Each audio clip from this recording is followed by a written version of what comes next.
To be or not to be? That is the question. That's really a question of, should I live or should I die?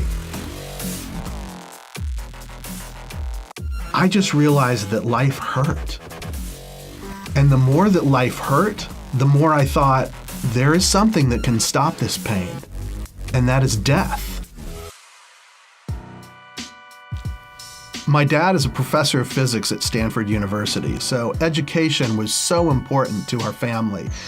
And as a result, I grew up reading all the time. One of the things I loved to read was Greek mythology. And you know, if you read enough of this Greek mythology, you see that it's these gods like Zeus who see these earth women that they're attracted to, and they have children with them. All the great heroes of Greek mythology, Hercules and Perseus and Theseus, they're all these half man, half gods. You know, honestly, that's kind of the way Jesus came across to me. There's this God and he finds this Mary, and they have a child, and it's Jesus, the Son of God. I mean, it just came across as very not monotheistic and not Jewish at all. My grandfather exchanged letters with his family in Austria back and forth until one day the letters stopped. And it was at that point that he knew that his family had been interned in concentration camps and that he would never see them again. Because of that experience, it was so important for me and for all my family to understand who we were as Jewish people. I grew up in the synagogue. I studied to read the Torah, and I ended up reading every week after my bar mitzvah. It influenced everything about how I grew up.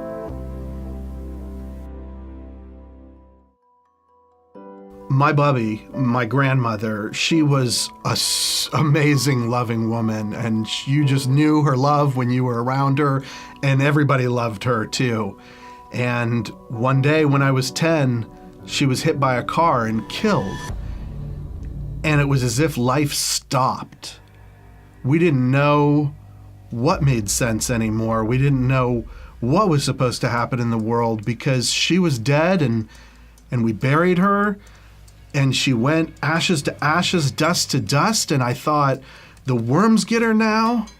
Is there anything else? What else is there? It was so overwhelming, and it just took me to a very dark place, and I felt so empty. I began to get really depressed, and I began to spiral down further and further. Over time, during that struggle, it just got harder and harder for me to go on living. And one night I went for a walk, and I decided, when I get home, I'm going to end my life. I don't want to fight this pain anymore. I was on my way home, almost to my house, when I saw a friend of mine had parked her car across the street. And as I got to my driveway, I realized it was my friend Kim. Out of the blue, she was at my house waiting for me. I had no idea why. And as she greeted me, I said, it's really not hello, it's goodbye. And she asked me what I meant, and I said, because Kim, I'm tired of this pain. I'm going to end my life.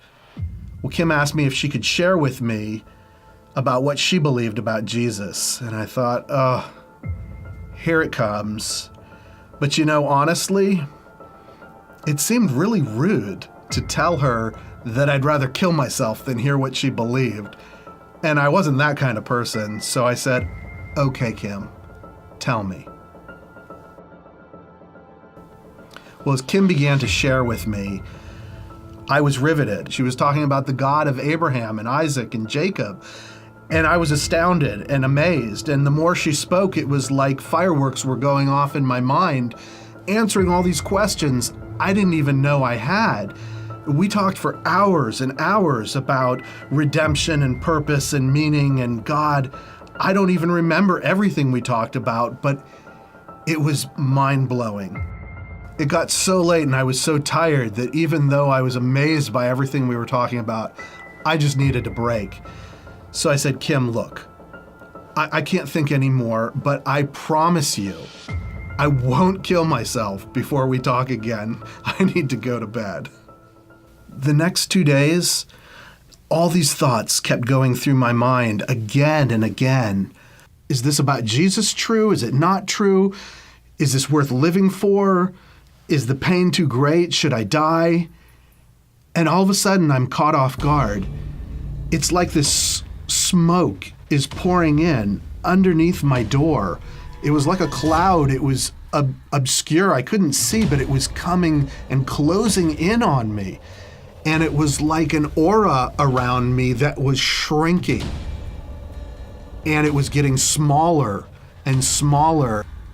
And I realized that it was simply evil. And I called out in that moment to Jesus, save me.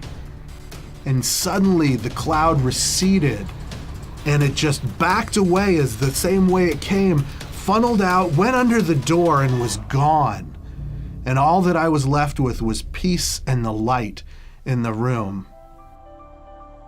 Everything in my life changed from that point forward. Shortly after that, I borrowed Kim's Bible because I'd never seen a New Testament before.